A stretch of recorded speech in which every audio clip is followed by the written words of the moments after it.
पुंडलीक वरदे हरिविठ्ठल श्री ज्ञानदेव तुकाराम गोपाल कृष्ण भगवान की जय। माऊली ज्ञानेश्वर महाराज की जय। जगद्गुरु तुकाराम महाराज की जय। हे तो एक संता ठाई लाभ पायी उत्तम, मनविता त्यांचे दास पुढे आस उरेना। कृपादान केले संती कल्पांती ही सरेना, मनविता त्यांचे दास पुढे आस उरेना। तुका म्हणे संत सेवा हेची देवा उत्तम, मनविता त्यांचे दास पुढे आस उरेना। प्रस्तुत कीर्तनरूपी सेवेसाठी निवडलेला अभंग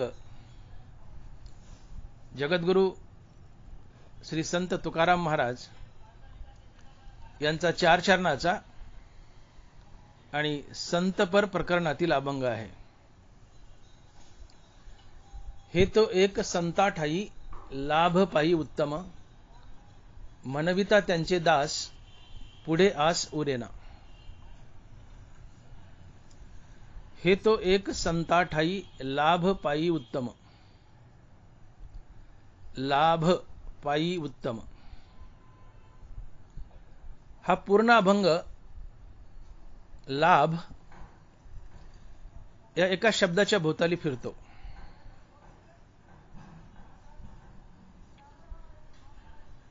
दैनंदिन जीवनात तुम्ही बघा, जवळपास तुमच्या सर्वांच्याच घरावर शुभलाभ असा शब्द लिहिलेला असतो। जवळपास सगळ्यांच्याच घरावर शुभलाभ।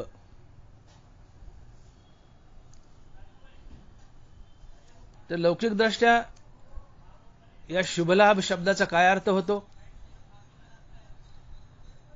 तर वाढावे संतान, ग्रही व्हावे धनधान। वाढावे संतान, ग्रही व्हावे धनधान। तुकोबार आहे। आम्हाला मुलं बाळ व्हावीत, भरपूर धनधान्य मिळावं, संपत्ती मिळावी।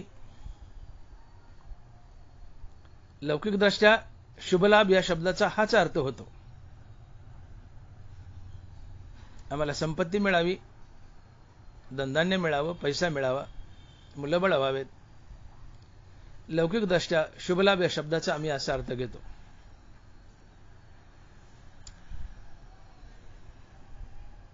मुलं बाळ व्हावीत आणि धनधान्य मिळावं, हाच जर शुभलाभ असेल, अर्थात खरा लाभ असेल, तर रावणाला काय मुलं बाळ कमी होती का? रावणाजवळ संपत्ती काय कमी होती का? नाही, रावण जर त्या काळात निवडणूक असते आणि रावण जर निवडणुकीला उभा राहिला असता, तर एवढा गोतावळा होता रावणाचा, मुलं बाळांनी गोतावळा,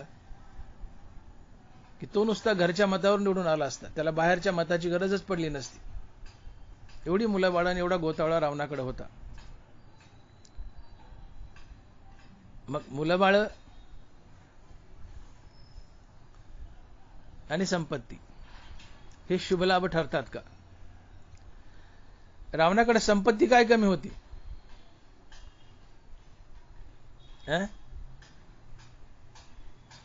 पण रावण ज्यावेळेस मेला त्यावेळेस तुकोबारांनी उद्गार काढलेत।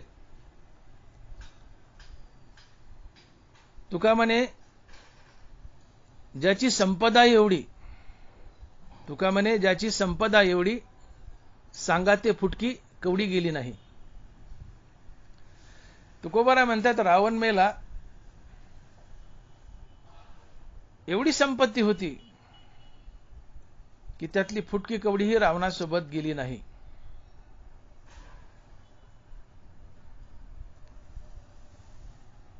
मग मुलं बाळ आणि संपत्ती याला जर शुभलाभ म्हणावं, तर रावणासोबत तर फुटकी कवडी गेली नाही. मग या मुलाबाळाने आणि संपत्तीने रावणाला शुभलाभ झाला का? रावणाला शुभलाभ झाला का? तर नाही. तुकोबाराय म्हणतात, हो, तुका म्हणे ज्याची संपदा एवढी सांगा ते कवडी गेली नाही. रावणासोबत एक फुटकी कवडी गेली नाही. मग रावणाला लाभ झाला का? खरा लाभ अर्थात लाभ या शब्दाचा अर्थ काय होतो? लाभ म्हणजे वस्तू प्राप्त व्हावी आणि त्या वस्तूने आम्हाला कधीही सोडू नये, हा लाभ असतो किंवा हा खरा लाभ असतो, शुभ लाभ असतो. वस्तू मिळाली आणि त्या वस्तूने आम्हाला सोडलं तर तो लाभ कसला? मुलंबाळं मिळाली आहेत, संपत्ती मिळाली आहे, पण आम्ही मेल्यानंतर ही संपत्ती आणि मुलंबाळं आम्हाला सोडतात, आमच्यासोबत येत नाहीत. मग हा शुभ लाभ ठरतो का? हा खरा लाभ ठरतो का?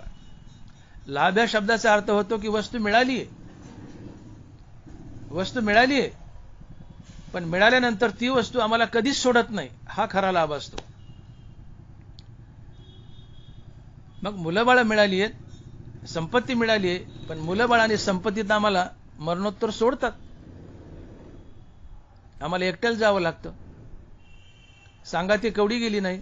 तुकोबाराय म्हणतात रावणाबद्दल, एवढी रावणाची संपत्ती पण त्याच्यासोबत फुटकी कवडी गेली नाही, एकही लेकरू गेलं नाही.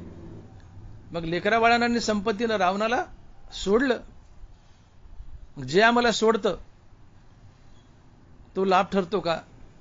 तो खरा लाभ ठरतो का? आणि तो शुभ लाभ ठरतो का? तर नाही. तर अर्थात जे आम्हाला कधीच सोडत नाही तो शुभ लाभ असतो, तो खरा लाभ असतो. आणि म्हणून आम्हाला कधीच सोडत नाही अशी एकच वस्तू आहे आणि ती आहे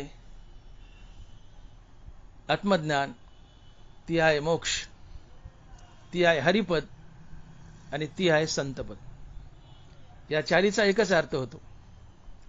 अर्थात मोक्षपदाची प्राप्ती, हरिपदाची प्राप्ती आणि संतपदाची प्राप्ती हा खरा लाभ आहे, हा शुभ लाभ आहे. आणि म्हणून ज्ञानोबा बोलतायत की देश काळ स्वभावे वेचू जया न संभवे, ते पद माझे पावे अविनाश तो. ज्ञानोबा, देश काळ स्वभावे वेचू जया न संभवे, ते पद माझे पावे अविनाश तो. संत महात्म्याला ते पद मिळतं की जे कोणत्याही देशात, कोणत्याही काळात, भविष्यात कधीही ज्याला नाश नाहीये. देश काळ स्वभावे वेचू जया न संभवे, देशात काळात जे कधी कधीच संपत नाही, एकदा मिळालं की तुम्हाला सोडत नाही, ते कायमचं तुमच्यासोबत असतं आणि अविनाशी असतं. ते पद आहे हरिपद अर्थात संतपद. आणि म्हणून या जगतात लाभ एकाच गोष्टीला म्हणता येतं आणि ती गोष्ट आहे हरिपद किंवा संत पदाची प्राप्ती. याशिवाय इतर गोष्टीला लाभ म्हणताच येत नाही. कारण इतर कुठलीही गोष्ट तुम्हाला मिळाली तर ती तुम्हाला सोडून जाते किंवा तुम्हाला सोडावी लागते. मग जी आम्हाला सोडून जाते किंवा आम्हाला ती सोडावी लागते तो लाभ कसला? जे आम्हाला सोडते ते लाभ कसला? मुलं बाळ बघा, मरणोत्तर तुमची अंत्ययात्रा निघाली आहे, बायको उमऱ्यापर्यंत, मुलं बाळ नातेवाईक स्मशानापर्यंत, देहचितेपर्यंत. मुलं बाळांनी तुमची संगती केली का? नाही, स्मशानातून सोडून गेले. मग जे आम्हाला सोडतात तो लाभ कसला? संपत्ती मरणोत्तर आमच्यासोबत येते का? नाही, ती आम्हाला सोडते. मग संपत्तीची प्राप्ती हा लाभ कसला? म्हणून मुलंबाळ आणि संपत्तीची प्राप्ती हा लाभ नाही, उलट ही हानी आहे. ही हानी आहे. तुम्हाला माहिती आहे, तुमच्या पुढच्या अनंत जन्माची तयारी जर कोण करत असेल तर ती आहे तुमची संपत्ती आणि तुमची मुलंबाळ. तुम्हाला पुन्हा पुन्हा जन्ममानाच्या फेऱ्यात जर कोण बांधत असेल तर ती आहे तुमची संपत्ती आणि मुलंबाळ. तुम्हाला 84 लक्ष योनीमध्ये कोण फिरायला लावतं? तुमची संपत्ती आणि तुमची मुलं-बाळ.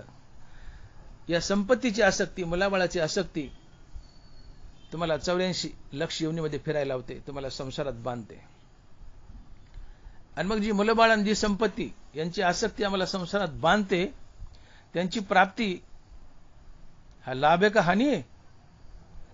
अहो ती हानी आहे. मुलाबाळाची आसक्ती, संपत्तीची आसक्ती संसारात बांधते, मग ती हानी आहे. ज्याच्यामुळे आमचा मोक्ष दुरावतो, देव दुरावतो, संतपद दुरावतं, ती आमची हानी आहे. तो लाभ कसला?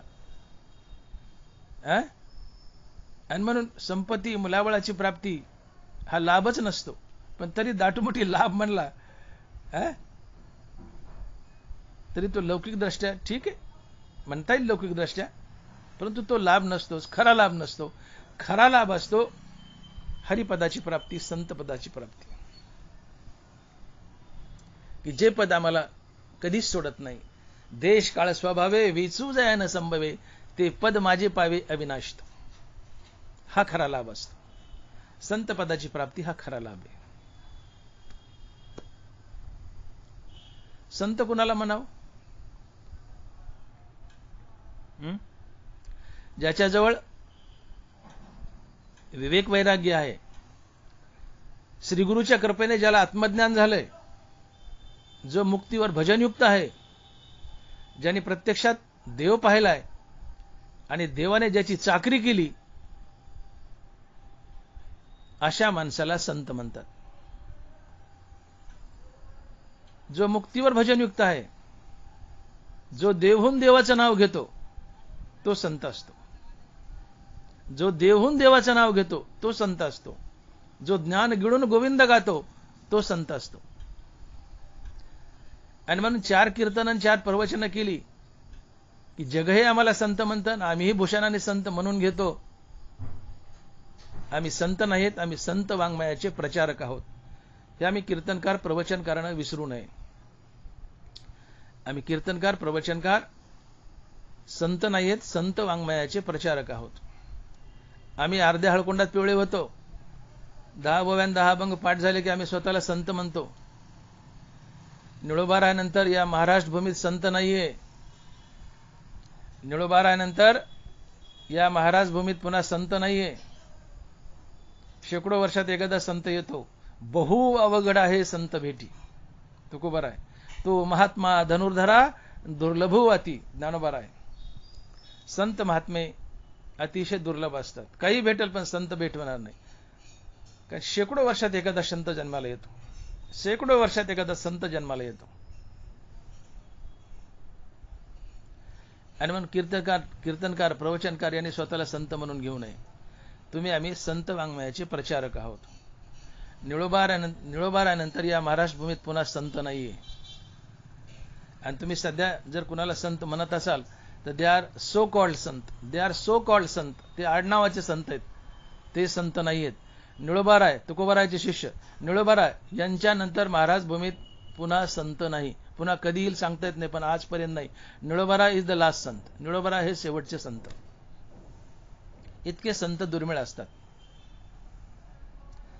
आणि अशा संत पदाच्या प्राप्तीला खरा लाभ म्हणतात, उत्तम लाभ म्हणतात. हा उत्तम लाभ असतो हरिपदाची प्राप्ती किंवा संतपदाची प्राप्ती. हरिपदाची प्राप्ती हा सायुज्य मोक्ष आहे, हा 4था पुरुषार्थ आहे. आणि संतपदाची प्राप्ती हा 5वा पुरुषार्थ आहे. ज्ञानोबा म्हणतात की 4 पुरुषार्थ सिरी भक्ती जैसी. सायुज्य मुक्ती मिळवायची आणि देवाच्या आत्मस्वरूपात विलीन व्हायचं, अर्थात हरिस्वरूप व्हायचं, हरिपद मिळवायचं, हा 4था पुरुषार्थ आहे. पण मुक्त झाल्यानंतर त्या मोक्षाचा धिक्कार करायचा. मोक्षपद तुच्छ केले या कारणे आम्हा जन्म घेणे युगायुगी. तुकोबार आहे. ते मोक्षपद तुच्छ करायचं, मोक्ष मिळवायचा, पण त्याचा धिक्कार करायचा आणि मुक्तीवर भजनयुक्त बनायचं. याला भक्ती म्हणतात किंवा 5वा पुरुषार्थ म्हणतात. आणि हा 5वा पुरुषार्थ याला संत म्हणतात. मुक्तीवर भजनयुक्त महाभागवत उद्धव. जो मुक्तीवर भजनयुक्त आहे, मुक्त होऊन देवाचं नाव घेतोय, त्याला संत म्हणतात. आणि हा 5वा पुरुषार्थ असतो. आणि हे संतपद विश्वातलं सर्वात मोठं पद आहे. संतपद हे हरिपदाच्याही पुढचे. ज्ञानोबा बोलतायत चहुपुरुषार्थ श्री भक्ती जैसी. हरिपद अर्थात सायुज्य मोक्ष चौथा पुरुषार्थ आहे. संतपद त्याच्याही माथ्यावर आहे. चहुपुरुषार्थ श्री भक्ती जैसी. चहुपुरुषार्थ श्री भक्ती जैसी. सायुज्य मोक्ष हरिपद हा चौथा पुरुषार्थ, संतपद हा पाचवा पुरुषार्थ आहे. हो, संत देवाच्या कृपेनेच मोठे झालेत, देवाच्या कृपेनेच संत झालेत, पण ते देवापेक्षाही मोठे असतात. कारण संतपद हा पाचवा पुरुषार्थ आहे आणि या देवालाही आनंद होतो. तसे देवाची शक्ती पार्थ देवाची बहुती परी माने स्तुती गौरव असे. अर्जुन देवाच्या कृपेने देवापेक्षा मोठा होता, पण त्याचा आनंद देवाला वाटायचा. संत देवाच्या कृपेने देवापेक्षा मोठे असतात, पण त्याचा आनंद देवाला होतो. संतपद हे देवाच्याही पुढचं आहे. हरिपद चौथा पुरुषार्थ, संतपद पाचवा पुरुषार्थ. देवाच्या कृपेने संत देवापेक्षा मोठे आहेत, पण त्याचा आनंद देवाला होतो की माझे संत माझ्यापेक्षा मोठे आहेत. म्हणून जगातील सर्वात दुर्मिळ वस्तू, जगातील सर्वात मोठी वस्तू काय असेल तर ते आहे संतपद. किंवा जगातील सर्वात मोठा लाभ जर काय असेल तर तो आहे संतपदाचा लाभ. याच्या पुढे काही प्राप्त करायचं नसते. हो, आणि म्हणून तुकोबाराय म्हणतात की तुका म्हणे आता लाभ नाही या परता. जगातील सगळ्यात मोठा लाभ जर काय असेल, विश्वातील सर्वात मोठा लाभ तो आहे संतपदाचा लाभ. आणि म्हणून तुकोबाराय म्हणतात की तुका म्हणे आता लाभ नाही या परता. हा सगळ्यात मोठा लाभ आहे, याच्यापेक्षा कुठलाही लाभ प्राप्त करायचा शिल्लक राहत नाही. म्हणून संतपद हे विश्वातील सर्वात मोठं पद आहे की जे तुकोबारायला मिळालं, जे ज्ञानोबारायला मिळालं.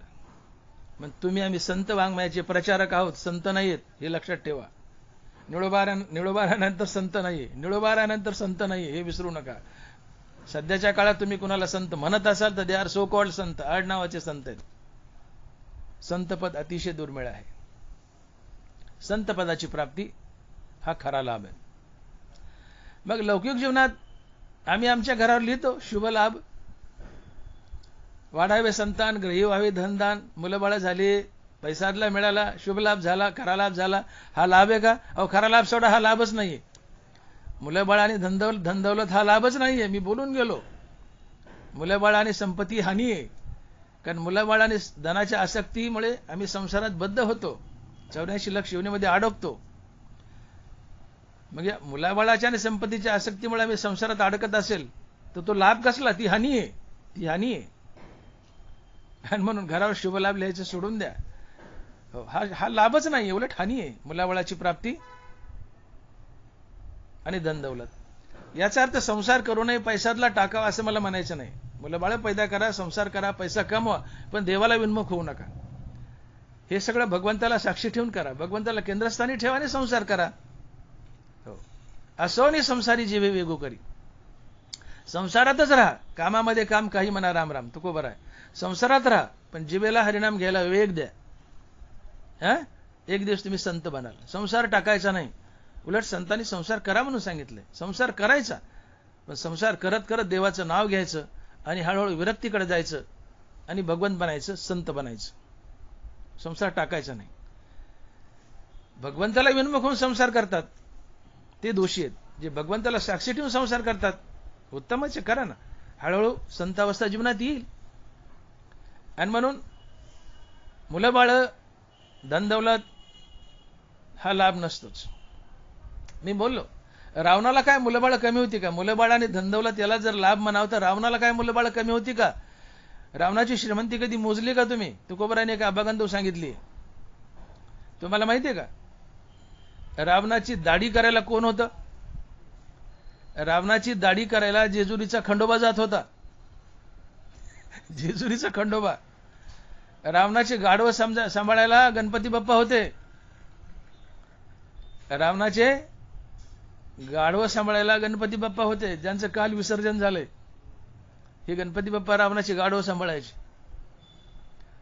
रावणाच्या दारात सडा टाकायला चंद्र यायचा. या रावणाने शनिदेवाला तर बंदच केलं, मारुतीराणी सोडलं नसतं तर शनीचं काहीच खरं नव्हतं. हा रावण आहे, अहो त्याची दाढी करायला खंडोबाने जावं. हे खंडोबा आमचं कुलदैवत आहे. ज्या खंडोबाच्या दर्शनासाठी आमचा जीव जातो, हा खंडोबा रावणाची दाढी करायचा. रावणाच्या घरी दगडाची घरं 5 लाख होती. विटाची घरं 7 लाख होती, पितळाची तांब्याची 1 कोटी होती आणि शुद्ध सोन्याची 7 कोटी होती. शुद्ध सोन्याची 7 कोटी, शुद्ध कांचनाची 7 कोटी तुकोबर आहे.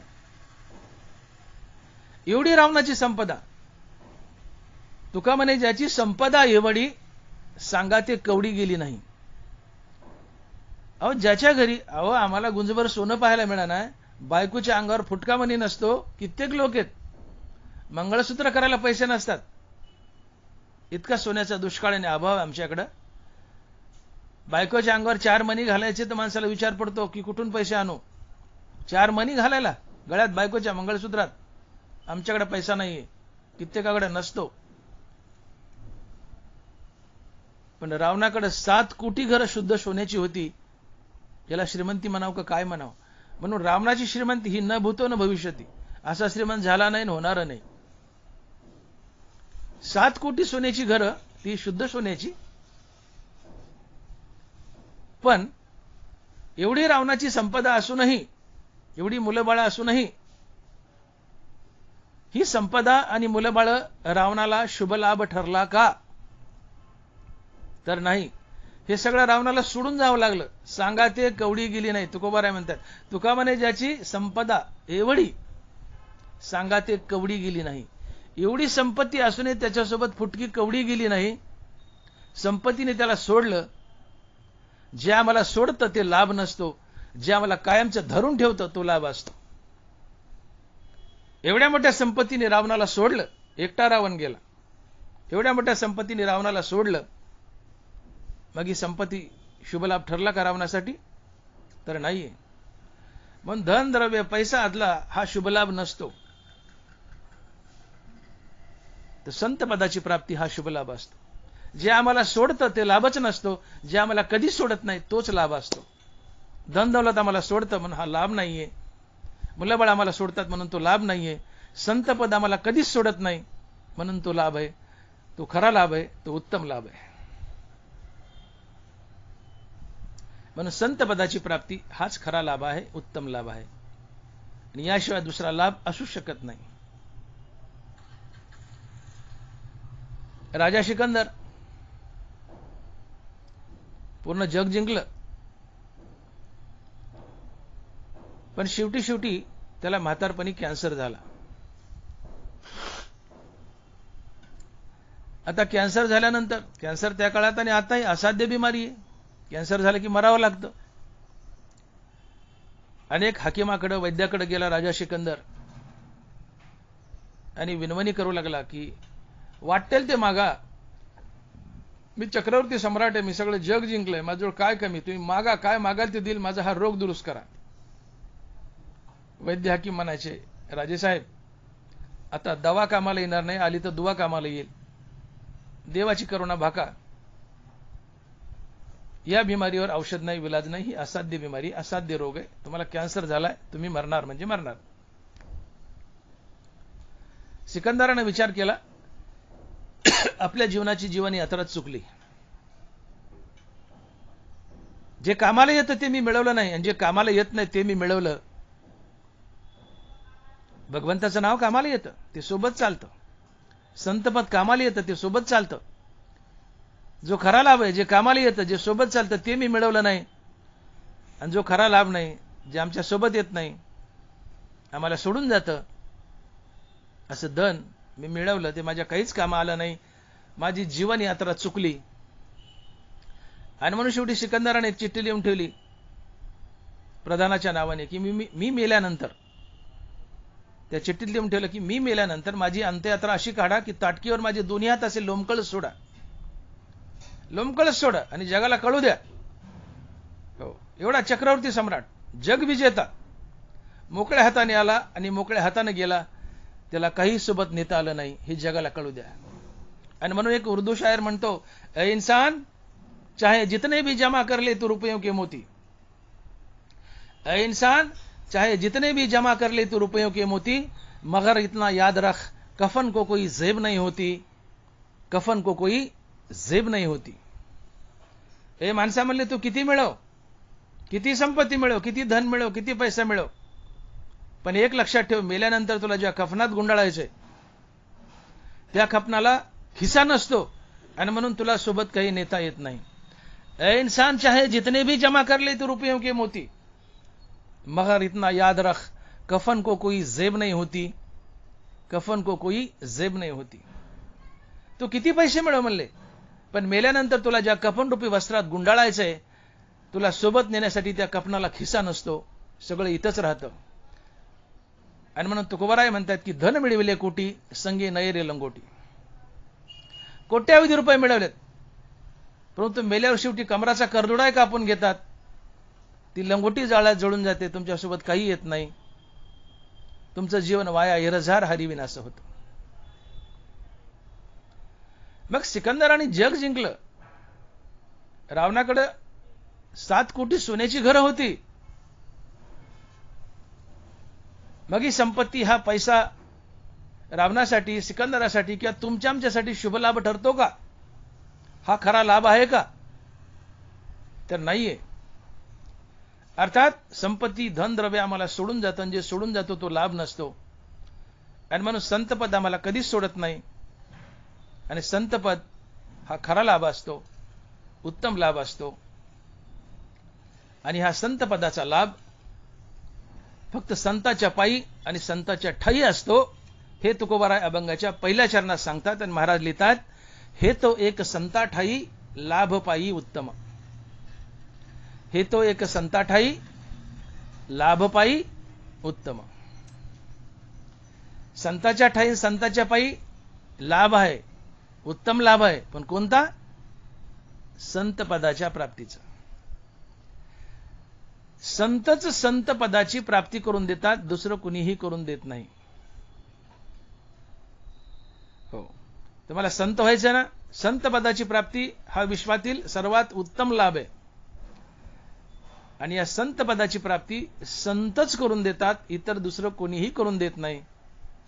आणि म्हणून संत पदाची प्राप्ती ही संताच्या पायात, संताच्या ठायी असते, आणि म्हणून तुकोबाराय लिहितात की हे तो एक संता ठायी लाभ पायी उत्तम, हे तो एक संता ठायी लाभ पायी उत्तम। आणि म्हणून संतांना शरण जायचंय, संत शरणागती करायची आणि संतपद मिळवून घ्यायचंय। मनुष्य जीवनाचा शेवट एकूण 3 प्रकारे होतो। नंबर 1, मनुष्य म्हणून जन्माला येणे आणि मनुष्य म्हणूनच मरणे। नंबर 2, मनुष्य म्हणून जन्माला येणे आणि मोक्ष मिळवणे। आणि नंबर 3, मनुष्य म्हणून जन्माला येणे आणि संतपद मिळवणे। या तिन्हीपैकी हा जो शेवटचा पर्याय, मी बोललो की मनुष्य जीवनाचा शेवट एकूण 3 प्रकारे होतो, त्यातला हा जो शेवट आहे, तिसरा पर्याय, हा मानवी जीवनातील सर्वात उत्तम लाभ असतो। मनुष्य म्हणून जन्माला येणे आणि संतपद मिळवणे हा मानवी जीवनातला सर्वात उत्तम लाभ असतो। आणि म्हणून तुकोबाराय म्हणतात की तुका म्हणे आता लाभ नाही या परता। तुम्ही मनुष्य म्हणून जन्माला आले, मनुष्य म्हणून मेले, मनुष्य म्हणून जन्माला आले, मोक्ष मिळवला, मनुष्य म्हणून जन्माला आले, संतपद मिळवलं। तर मनुष्य जीवनाचा शेवट एकूण 3 प्रकारे होतो, या वरील प्रकारे। यातला शेवटचा जो पर्याय आहे की मनुष्य म्हणून जन्माला येणे आणि संतपद मिळवणे, हा मानवी जीवनातला सर्वात मोठा लाभ असतो, खरा लाभ असतो, उत्तम लाभ असतो। आणि तो लाभ संताच्या पायावर मिळतो, संताच्या ठायी मिळतो। आणि म्हणून तुकोबाराय म्हणतात की हे तो एक संता ठायी लाभ पायी उत्तम, हे तो एक संता ठायी लाभ पायी उत्तम।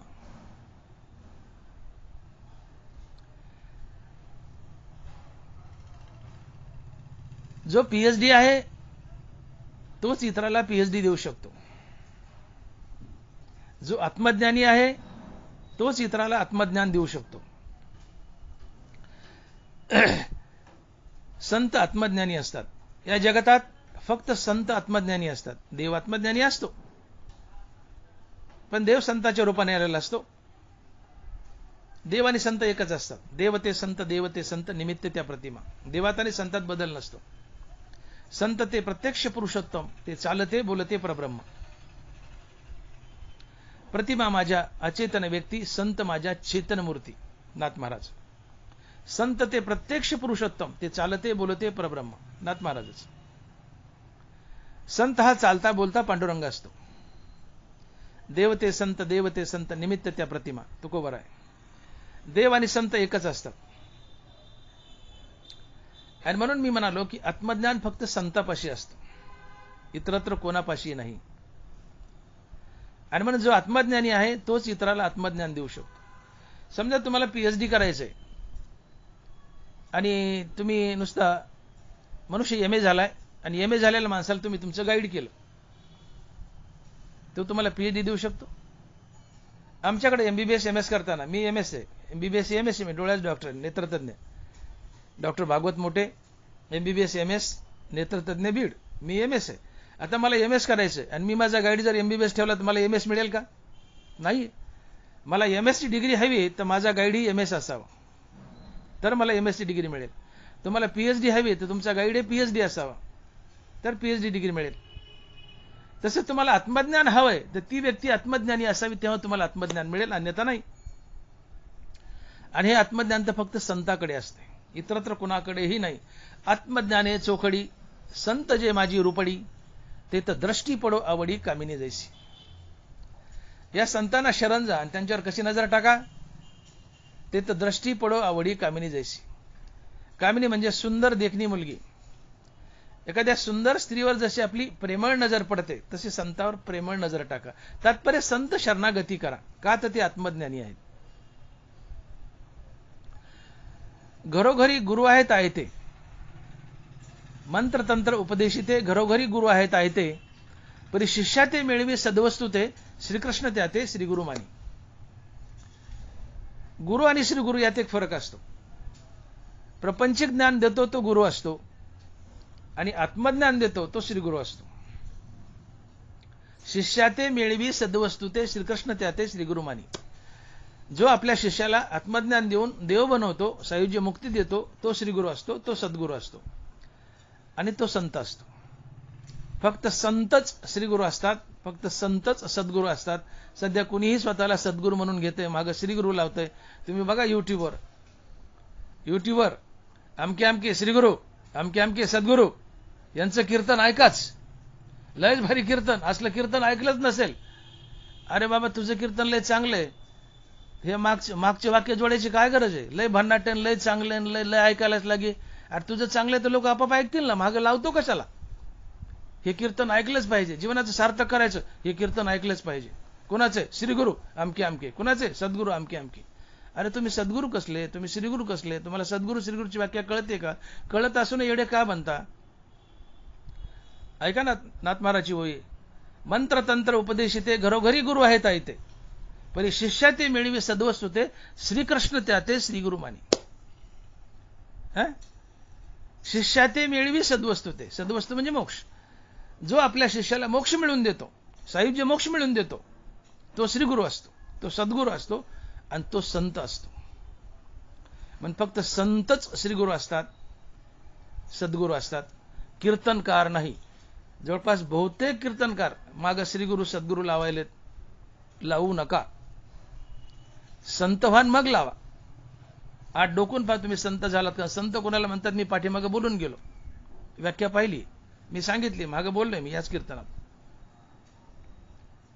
आणि म्हणून संत हा श्रीगुरू असतो, सद्गुरू असतो, संत आत्मज्ञानी असतो आणि संतच इतरांना आत्मज्ञान देऊ शकतात. आणि आत्मज्ञानाशिवाय तुम्हाला मोक्ष मिळत नाही.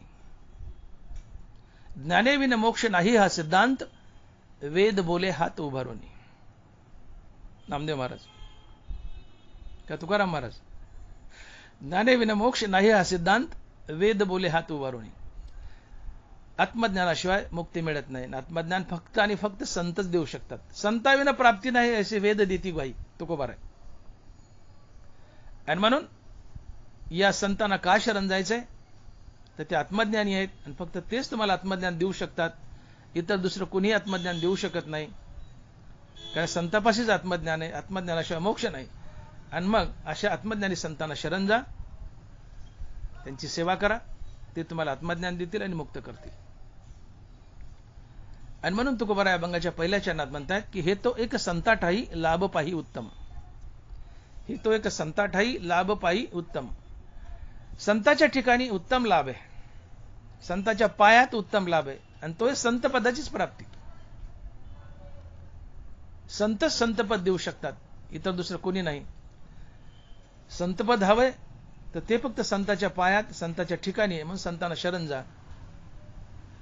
आणि म्हणून संत पदाचा लाभ फक्त संताच्या पायात आहे, संत शरणागतीत आहे, संताच्या ठाई आहे. आणि म्हणून हे तो एक संता ठाई लाभ पायी उत्तम. तात्पर्य तुम्हाला उत्तम लाभ करून घ्यायचा आहे. उत्तम लाभ म्हणजे संतपद. हा संत पदाचा उत्तम लाभ करून घ्यायचा आहे. तो लाभ फक्त संताच्या पायात, संताच्या ठाई आहे. म्हणून महाराज म्हणतात की हे तो एक संता ठाई लाभ पायी उत्तम.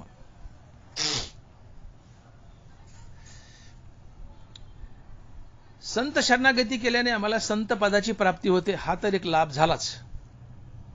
पण याशिवाय आणखीन बरेचसे लाभ होतात हा संत झाल्यावर. लक्षात घ्या, संत झाल्यावर संत पदाचा लाभ तर झालाच. तो कसा लाभ आहे की देश काळ स्वभावे वेचू जाय न संभावे, ते पद माझे पाहावे अविनाश. तो हे संतपद मिळालंच असं अविनाशी. पण या लाभापेक्षा संतपद मिळणं हा लाभ आहे, खरा लाभ आहे, उत्तम लाभ आहे. पण या लाभाला जोडून तुम्ही संत बनले, अजूनही काही काही लाभ होतात. ते बघा काय काय लाभ होतात. तुम्ही संत झाले, तुम्हाला उत्तम लाभ झाला, हा खरा लाभ आहे. पण या लाभाला जोडूनही अजून बरेचसे लाभ आहेत. ते लाभ बघा, मी सांगतो आता काय लाभ होतात. नाथ महाराज म्हणतात की एका जनार्दनी भक्त देव त्यांचा अंकित दास होय. तुम्ही संत झाले की देव तुमच्या अंकित होतो, तुमच्या ताब्यात येतो आणि तुमचा दास होतो. आता मला सांगा, देवाने आपलं दास्यत्व करावं यापेक्षा जगतात दुसरा काही मोठा लाभ असू शकतो का? ज्या देवाचं नखही पाहायला मिळत नाही, रात्रंदिवस आम्ही परमार्थ करतोय, कशा करता? देवाच्या भेटी करता, देवाच्या प्राप्ती करता. मग त्या देवाने येऊन आमचं दास्यत्व करावं, याच्यापेक्षा परमभाग्य काय असू शकतं? याच्यापेक्षा मोठा लाभ काय असू शकतं? याच्यापेक्षा मोठा लाभ काय असू शकतो की देवाने आमचं दास्यत्व करावं. आणि या दास्यत्वामध्ये सर्वात भाग्यवान संत जर कोण असतील तर ते नाथ महाराज आहेत. भगवान श्रीकृष्णाने श्रीखंडाच्या रूपात 36 वर्ष, भगवान श्रीकृष्णाने श्रीखंडाच्या रूपात 36 वर्ष नाथ महाराज सेवा केली. 36 वर्ष नाथ महाराज सेवा केली. कावडीने पाणी भरलं नाथ महाराजच्या घरी, गंध उघडून दिला, हातपाय दाबले, अंगण झाडलं, सगळं केलं. भाग्यवान संत. सगळेच भाग्यवान आहेत, संत म्हणलं भाग्यवानच असतो, पण जास्त भाग्यवान नाथ महाराज ठरले. चर्म रंगू लागे रोहिदासा संगे, कबीराचे मागे विनिशेले. देवाने दास्यत्व केलं संताचं. उच्च नीचे काही नेणे भगवंत, तिष्ठे भाव भक्ती देखून या. हा तुकोबाराचा अभंग अतिशय चिंतनीय आहे. तो आपण मुळात पाहू, खूप मोठा अभंग आहे. देवाने कुणाकुणाचं दास्यत्व केलं या अभंगात तुकोबारांनी वर्णिलंय. त्यातले 2 सांगतो आणि पुढे चालतो. चर्म रंगू लागे रोहिदासा संगे, कबीराच्या मागे विनिसेले. देवानं कबीराच्या संसारात जाऊन राहावं. कबीराने पुढे चालला, देवाने मागून आवाज देवा, अरे कबीरा थांब, मी देव आलोय. कबीरा मन निर्मल भयो जैसे गंगा नीर, पीछे पीछे हरी फिरे कहत कबीर कबीर. देवाने कबीराला आवाज द्यावा. देवाने म्हणा कबीरा थांब, मी आलोय पांडुरंग. कबीराने म्हणा देवा दमानी ये, मी पुढे चलतो, मला चादरी विनायच्यात. काय भाग्य असावं. देवाने आवाज द्यावा मागून आणि कबीराने पुढे चालावं, आणि देवाने लंडासारखं मागं पळावं आणि कबीराला चादरी विनू लागाव्यात. कबीराच्या मागे विनिशेले. चर्म रंगू लागे रोहिदासा संगे. रोहिदास महाराज चर्मकार होते, बुटाचे आपलं शिवायचे. देवाने जावं आणि रोहिदास महाराजांना कातडं रंगू लागावं. चर्म रंगू लागे रोहिदासा संगे. जनाबाईला दळू लागावं, जनाबाईच्या गवऱ्या थापाव्यात. जातं हलकं लागलं की समजा पांडुरंग आला. सेना महाराजाला डोई करू लागावी. भंडाऱ्यावर तुकोबाराच्या शिळ्या भाकरी खायला जाव्यात. सावता महाराजाला खुरपू लागावं. चोखा महाराजाची गुरुढोरं वाढावीत, गुरुढोरं सांभाळावीत. काय काय केलं नाही देवाने या संताचं. एका जनार्दनी भक्त देव त्यांचा अंकित दास होय. आणि म्हणून मी बोललो संताची व्याख्या करताना की ज्याच्यापाशी विवेक वैराग्य आहे, ज्याला श्री गुरु कृपेने आत्मज्ञान झालंय, जो मुक्तीवर भजनयुक्त आहे, ज्याने प्रत्यक्षात पांडुरंग पाहिला आणि पांडुरंगाने ज्याची चाकरी केली, तो संत असतो, इतर दुसरं कोणीही नाही. आणि म्हणून कीर्तनकाराने स्वतःला संत म्हणून घेऊ नये. या व्याख्येत बसत असाल तर म्हणून घ्या, नसल बसाल तर संत म्हणून घेऊ नका, श्रीगुरु म्हणून घेऊ नका, सद्गुरू म्हणून घेऊ नका. कारण संत हा श्रीगुरु असतो, संत हा सद्गुरू असतो. फक्त संतच श्रीगुरु असतो, फक्त संतच श्रीगुरु असतो, सद्गुरू असतो. आणि म्हणून अहम भाग्य आहे, संतपद मिळणं हा तर खरा लाभ झालाच, पण त्याला जोडून इतर लाभ अनेक होतात. त्यातला पहिला लाभ आहे, देव आमची चाकरी करतो, देव आमचं दास्यत्व करतो. एका जनार्दनी भक्त, देव त्यांचा अंकित दास होय. देव संताच्या अंकित होतो आणि देव संताच्या अंकित होतो आणि देव संतांचं दास्यत्व करतो. देवानी यावं आमच्या संसारात राहावं, देवानी आमच्या ताब्यात राहावं. तुका म्हणे पतिव्रता तिची देवावरी सत्ता. देवावर सत्ता गाजायला मिळते पतिव्रते पाळलं तर. संतपद मिळालं तर देवावर सत्ता गाजायला मिळते. देव अंकित राहतो, देव दास्यत्व करतो. याच्यापेक्षा काय मोठा लाभ हवा आहे? संतपद हा तर लाभ झालाच, तो परम लाभ झाला, उत्तम लाभ झाला, खरा लाभ झाला. पण त्याला जोडून हे लाभ काय साधे आहेत का? देवाने आमच्या संसारात राहावं. ज्या देवाला भेटण्यासाठी जो दिसावं म्हणून आम्ही रात्रंदिवस प्रयत्न करतोय, त्याचं नकही दिसाना, आणि तो संताच्या संसारात राबतो, हा काय साधा लाभ आहे का? संतपद हा तर खरा लाभ आहे, पण त्याला जोडून इतर लाभ किती आहेत बघा. देव संताच्या अंकित राहतो, ताब्यात राहतो. संतांनी सांगावून देवाने ऐकावं. जसा कंडक्टर असतो ना, हो, ते डबल दिली की सुटला, उठ म्हणले की उठला, आणि डबल दिली की सुटला. कंडक्टरने डबल बेल दिली की ड्रायव्हर निघाला. संतांनी म्हणा देवा पळ, की देव पळाला. याला म्हणायचं अंकित राहणे, देव आपल्या ताब्यात राहणे. काय भाग्य आहे? देवाने आमच्या ताब्यात राहावं, देवाने आमच्या संसारात राहावं, हे परम भाग्य आहे. हा लाभ संतांना होतो. देव संताच्या अंकित राहतो, देव संताचं दास्यत्व करतो, देव संताचा मित्र असतो. देव संताचा मित्र असतो. सांगा बरं, तुम्हा आम्हाला देवाची मैत्री लाभते का? तुम्हा आम्हाला देवाची मैत्री लाभते का? अहो, देवाचं नख दिसेना, मी बोलून गेलो, देवाचं नख दिसेना तर मैत्री कवा लावायची? ज्ञानोबराय बोलतायत, म्हणून तो भगवंतू जो निसंगाचा सांगातू. ज्ञानोबराय, म्हणून तो भगवंतू जो निसंगाचा सांगातू. हो, ऐका, यशश्री अवधार्य, ज्ञान वैराग्य ऐश्वर्य. म्हणून तो भगवंतू जो निसंगाचा सांगातू. जो निसंग आहे, भगवंत त्याचा सांगाती असतो, त्याचा मित्र असतो. संत निसंग असतात, विरक्त असतात, आणि म्हणून देव संताचा मित्र असतो. देवाची मैत्री लाभणं हा साधा लाभ आहे का? नाही, तुम्ही शोधा. हे बाकीचे जे उपलाभ आहे, संतपद हा प्रमुख लाभ आहे, उत्तम लाभ आहे, खरा लाभ आहे. पण हे बाकीचे जे हे उपलाभ आहेत, बोला ना, मी देव संताच्या अंकित राहतो, देव संताचा दास बनतो, देव संताचा मित्र होतो, हे उपलाभ धरा. हे साधे का उपलाभ? देव तुमचा मित्र होतो, हा काय साधा लाभ आहे का?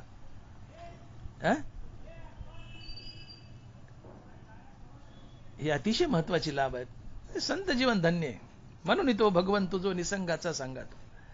जीवन धन्य आहे तर संत जीवन धन्य आहे, बाकी काही नाही. आणि मनुष्य जन्माला येऊन एकच करायचंय, संत पदाची प्राप्ती. मिळेल, नक्की मिळेल. तिकडे तोंड फिरवा, संसार करत करत नामस्मरण करा, संतपद एक ना एक दिवस मिळेल. भले काही जन्म लागतील, पण जरूर मिळेल.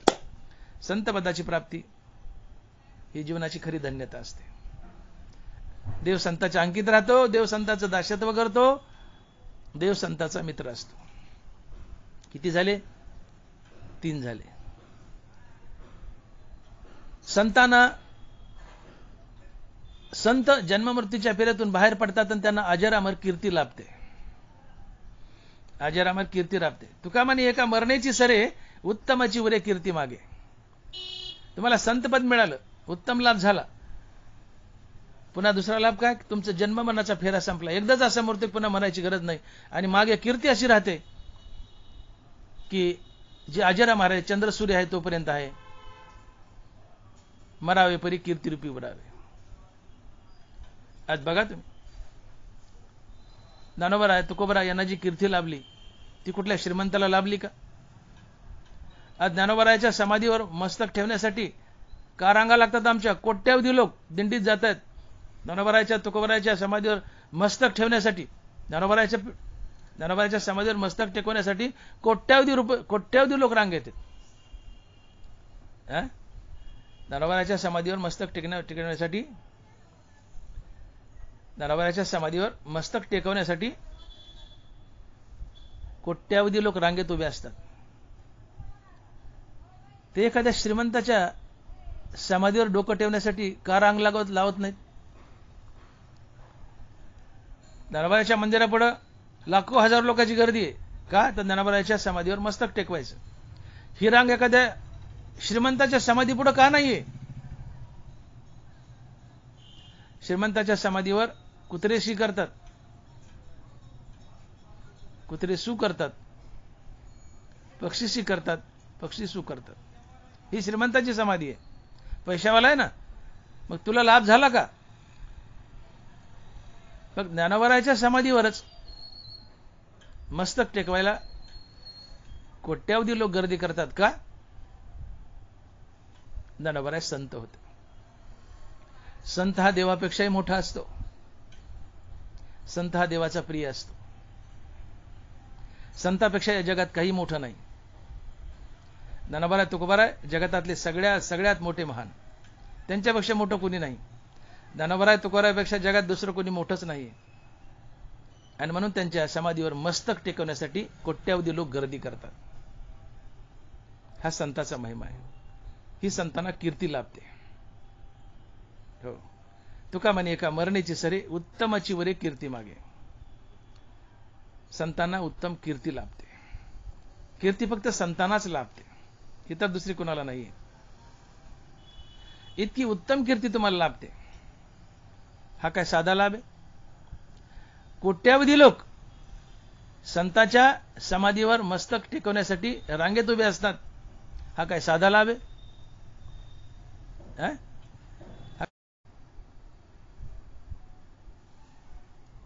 आणि म्हणून मी पाठीमागे बोलून गेलो की तुका म्हणे एका मरणेची सरे, उत्तमाची उरे कीर्ती मागे.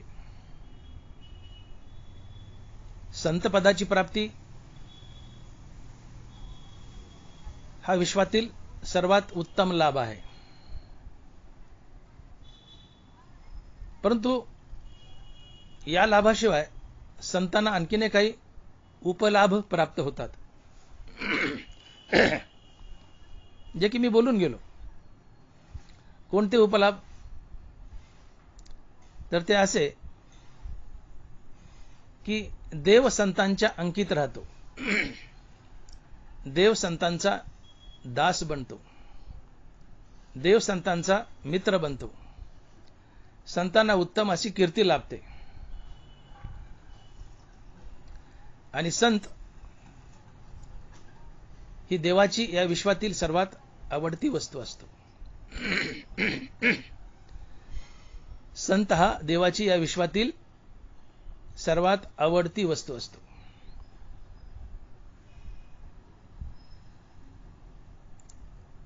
एकदा वैकुंठामध्ये माता लक्ष्मी भगवंताचे चरण दाबत बसल्या होत्या. पाय दाबता दाबता माता लक्ष्मीने भगवंताला एक सहज प्रश्न केला की म्हणले, देवा, तुमची या विश्वातील सर्वात आवडती वस्तू काय आहे? काय प्रश्न केलाय? की देवा, तुमची या विश्वातील सर्वात आवडती वस्तू काय आहे?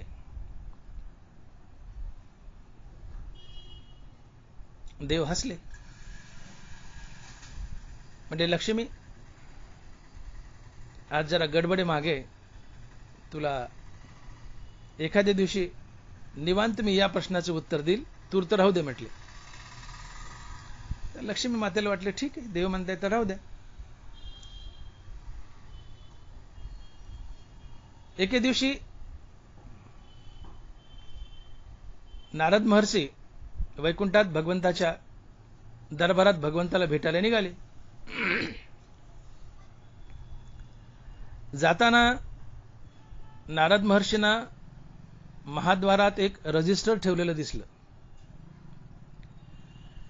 नारदाला वाटलं कधीच नाही ना, आज इथं रजिस्टर कसं काय?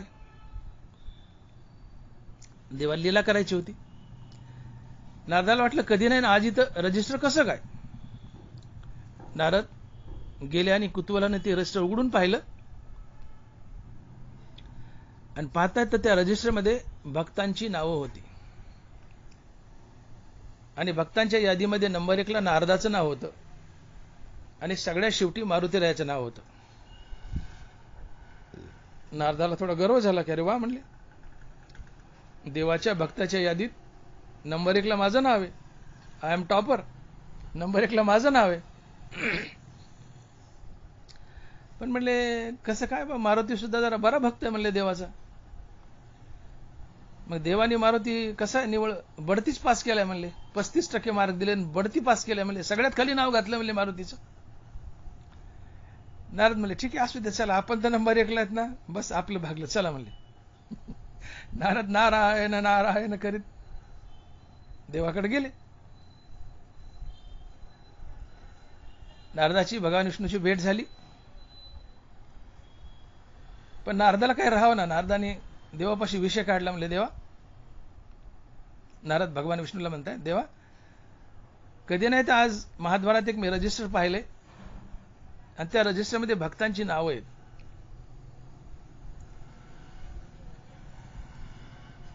त्या रजिस्टरमध्ये नंबर 1 ला नारदाचं नाव आहे म्हणले, माझं नाव आहे आणि सगळ्या शेवटी मारुती म्हणले. म्हणले देवा असं काय बरं, मारुती थोडा बऱ्यापैकी भक्त म्हणले तुमचा, तुम्ही सगळ्या शेवटी का टाकला म्हणले, त्याला तर निवड बढतीच पास केलं म्हणले तुम्ही. नारदाला गर्व झाला. म्हणले असं का केलं देवा? देव हसले. हा सगळा प्रकार लक्ष्मी माता बाजूला बसल्यात पायावर देवाच्या बघतात. लक्ष्मी माता बघतायत हे सगळं. नारद म्हणले देवा मारुतीला सगळ्या शेवटी का टाकलं बरं म्हणले. देव हसले, भगवान विष्णू हसले आणि देवाने आपल्या बन्यानाच्या खिशातून, आता त्या कोपरीच्या खिशातून एक डायरी काढली. देवाला एक कोपरी असते. देवाने कोपरीच्या बन्यांच्या खिशातून एक बारीक डायरी काढली, नारदाच्या हातात दिली. म्हणले नारदा ही डायरी बघा म्हणले. नारदाने डायरी घेतली आणि बघितली तर त्या डायरीतही भक्ताची यादी होती, पण चित्र थोडं उलट होतं. या डायरीत नंबर 1 ला मारुतीचं नाव होतं आणि सगळ्या शेवटी नारदाचं नाव होतं. नारद हापकले. म्हणले देवा असं कसं काय? बाहेर रजिस्टर भक्ताचीच यादी, आत डायरी भक्ताचीच यादी, पण रजिस्टर नंबर 1 ला माझं नाव, सगळ्या शेवटी मारुती. डायरीत नंबर 1 ला मारुती आणि सगळ्या शेवटी मी म्हणले नारद, असं कसं काय? देव म्हणले नारदा ऐका, नारदा ऐका, जे माझं ध्यान करतात त्यांची नावं त्या बाहेरच्या रजिस्टरमध्ये आहेत आणि मी ज्यांचं ध्यान करतो त्यांची नावं या डायरीत आहेत. तयाचे करू आम्ही ध्यान, तो आमुचे देवता अर्चन, किंबहुना समाधान ते मिळते. तयाचे करू आम्ही ध्यान, तो आमचे देवता अर्चन, किंबहुना समाधान तो मिळते. आणि नारदा तुम्ही आमचं ध्यान करता यात काय नवले? देव बोलतायत, विष्णू बोलतायत. अरे नारदा तू माझं ध्यान करतोस यात काय नवले? मी तुझं ध्यान करावं यात खरं नवले. अरे तुम्ही माझं ध्यान करतात, तुमची नावं त्या बाहेरच्या रजिस्टरमध्ये आहेत, पण मी ज्यांचं ध्यान करतो त्यांची नावं या डायरीत आहेत आणि त्यात नंबर 1 ला माझा मारुती आहे. त्यात नंबर 1 ला माझा मारुती. तयाचे करू आम्ही ध्यान, तो आमचे देवता अर्चन, किंबहुना समाधान तो मिळते. नारदाचा चेहरा खरखर खरखर उतरला आणि देवाला नारदाचा गर्वही हरण करायचा होता. नारदाला गर्व झाला, मी सगळ्यात मोठा भक्त आहे म्हणून. हा सगळा प्रकार लक्ष्मी माता देवाच्या चरणावर बसून बघत होत्या. लक्ष्मी मातेच्या पटकन लक्षात आलं की देवाची या विश्वातली सर्वात आवडती वस्तू आहे संत. मारुतीराय संत होते. देवाची या विश्वातील सर्वात आवडती वस्तू आहे संत. पण तरी बायकोला मोठी आशा असते. बायकोला वाटतं की माझ्या नवऱ्याची या जगातली सगळ्यात आवडती वस्तू मीच आहे. बायकोला वाटतं असलंच असं नाही, पण वाटतं. प्रत्येकाच्या बायकोला वाटतं की आपल्या नवऱ्याची या जगातील सगळ्यात आवडती वस्तू काय? तर बायको, अर्थात मी आहे. अजूनही लक्ष्मी मातेने आशा सोडली नाही. म्हणले देवा ठीक आहे, नंबर 1 ला संत आहे, तुमची या विश्वातील सर्वात आवडती वस्तू नंबर 1 ला संत आहे, मान्य आहे म्हणले मला. पण नंबर 2 ला कोण आहे? लक्ष्मीला वाटलं, देव म्हणतील लक्ष्मी तू आहे. तिने आशा सोडली नाही अजून. बायकोला वाटतं किमान नंबर 2 तरी मला. लक्ष्मी मातेने आशा सोडली नाही. देव म्हणले लक्ष्मी, नंबर 1 ला संत आहे, या विश्वातील माझी सर्वात आवडती वस्तू नंबर 1 ला संत आहे, आणि नंबर 2 ला आहे गीता ज्ञानेश्वरीचा वक्ता. अर्जुन हा ठायवरी, मी तया ते स्वे जिवारी, जो गीता अर्थाचे करी परगुणे संता. जो भक्त माझ्या, जो गीता ज्ञानेश्वरीचा वक्ता माझ्या भक्तांना गीतेची ज्ञानेश्वरीची मेजवानी खाऊ घालतो, तो या विश्वातील माझा नंबर 2 चा आवडता आहे. नंबर 1 ला संत, नंबर 2 ला गीता ज्ञानेश्वरीचा वक्ता. अर्जुन हा ठायवरी, मी तया ते सुये जिवारी, जो गीता अर्थाचे करी परगुणे संता. तैसा भूमंडळी आगवा, आन न देखे पांडवा, जो गीता सांगे मेळावा भक्तजनांच्या. या पृथ्वीवर असा माणूसच नाही म्हणले त्याच्या इतका महान, की जो माझ्या गीतेची ज्ञानेश्वरीची मेजवानी जगाला खाऊ घालतो. तैसा भूमंडळी आगवा, आन न देखे पांडवा, जो गीता सांगे मेळावा भक्तजनांच्या. या पृथ्वीवर असा दुसरा माणूसच पाहिला नाही म्हणले मी इतका चांगला. कोण? की जो ज्ञानेश्वरीची गीतेची मेजवानी भक्तांना खाऊ घालतो. मी त्याला माझ्या हृदयात बसायला जागा देतो. अर्थात गीता ज्ञानेश्वरीचा वक्ता हा भगवंताची या विश्वातील नंबर 2 ची आवडती वस्तू आहे. भगवान विष्णूची या विश्वातील सर्वात आवडती वस्तू काय? तर संत.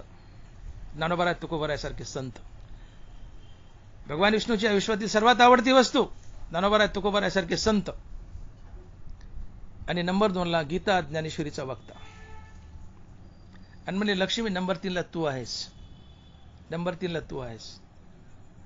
प्रत्येक बायकोला वाटतं माझ्या नवऱ्याची आवडती वस्तू मी आहे, पण नाहीये. देवाने लक्ष्मी नंबर 3 ला ठेवली. मला यातून सांगायचं हे की मी जे बोललो की संत पदाची प्राप्ती हा सर्वात उत्तम लाभ आहे. हा लाभ तर संताला घडतोच, मिळतोच, परंतु त्याशिवाय संतांना काही उपलाभ प्राप्त होतात. त्या उपलाभात मी ह्या बाकीच्या 5 गोष्टी बोललो. ते उपलाभ म्हणजे देव संताच्या अंकित होतो, देव संताचा दास बनतो, देव संतांचा मित्र बनतो, संतांना उत्तम कीर्ती लाभते, आणि संत हा भगवंताची या विश्वातील सर्वात आवडती वस्तू असतो. मला इथं आणायचं तुम्हाला. हा 5वा उपलाभ आहे. संत हा भगवंताची या विश्वातील सर्वात आवडती वस्तू असतो. भगवंताला या विश्वात आवडतं काय असेल, सर्वात आवडतं काय असेल, तर तो आहे संत. आणि म्हणून ज्ञानोबा लिहितात की आगवी या जगा एक शव्य जैसे उदक, तैसे तया ते तिन्ही लोक आकांक्षिती. ऐका विविध ज्ञानोबाची. आगवी या जगा एक शव्य जैसे उदक, तैसे तया ते तिन्ही लोक आकांक्षिती. संताचा महिमा सांगताना ज्ञानोबा लिहितात की आगव्या जगाला पाणी जसं प्रिय आहे, तसा संत हा संत महात्मा पूर्ण त्रैलोक्याला प्रिय असतो. आगव्या जगाला, संपूर्ण जगाला पाणी जसं प्रिय आहे, तसं त्रैलोक्याला संत प्रिय असतो. त्रैलोक्याला तर सोडा, भगवंतालाही संत प्रिय असतो. संत हा भगवंताची या विश्वातील सर्वात आवडती वस्तू आहे. भगवंताला संताशिवाय करमत नाही. भगवंत सातत्याने संतांचं ध्यान करतात. साधारण भक्त देवाचं ध्यान करतो, देव संताचं ध्यान करतात. ज्यावेळेस आम्ही देवाचं ध्यान करतो, त्यावेळेस भक्तिप्रेम आमच्याकडून देवाकडे वाहत असतं. पण ज्यावेळेस देव आमचं ध्यान करतो, त्यावेळेस भक्तिप्रेम देवाकडून आमच्याकडे वाहत असतं, देवाकडून संताकडे वाहत असतं. देव फक्त संतांचं ध्यान करतो. तुमचं आमचं नाही. आम्ही देवाचं ध्यान करतो, आम्ही साधारण भक्त आहे, पण देव संतांचं ध्यान करतो, यात विशेष आहे. तयाचे करू आम्ही ध्यान, तो आमचे देवता अर्चन, किंबहुना समाधान तो मिळते. संत हा भगवंताची या विश्वातील सर्वात आवडती वस्तू आहे. संत हा भगवंताची या विश्वातील सर्वात आवडती वस्तू आहे. यापेक्षा मोठा लाभ तुम्हाला काय हवाय? काय हवाय? देव तुमचा चाकर बनतो, तुमचा दास बनतो, तुमच्या अंकित राहतो, तुमच्या ताब्यात राहतो, देव तुमचा मित्र बनतो, देवामुळे तुम्हाला उत्तम कीर्ती लाभते आणि तुम्ही देवाची या विश्वातील सर्वात आवडती वस्तू बनता. हे उपलाभ आहेत. नवे नवे हे लाभच आहेत, यांना उपतरी कामा नये, हे लाभच आहेत. संत पदाची प्राप्ती या विश्वातील सर्वात उत्तम लाभ आहे. त्या जोडीला हे बाकी मी बोललेले 5 लाभ, हेही उपलाभ जरी मी म्हणलो तरी हे लाभच आहेत आणि उत्तम लाभ आहेत, खरे लाभ आहेत. अहो, यापेक्षा काय मोठं भाग्य हवे? ज्या देवाच्या भेटीसाठी, प्राप्तीसाठी रात्रंदिवस आम्ही देवाचा नामजप करतोय, परमार्थ करतोय, कीर्तन प्रवचन करतोय, ऐकतोय, देवाचं नखही आम्हाला पाहायला मिळालं नाही, पण तो देव संतांच्या संसारात येऊन राबतो, चाकर बनतो संताचा, देव संताच्या अंकित राहतो. याच्यापेक्षा मोठं भाग्य आणि मोठा लाभ काय असावा? ही भाग्याची परमसीमा आहे. देवाने आमचा चाकर बनावा, याच्यापेक्षा काय मोठा लाभ असावा? काय मोठी प्राप्ती असावी? जगात काय उरले प्राप्त करायला? आणि म्हणून एका जनार्दनी भक्त देव त्यांचा अंकित दास होय.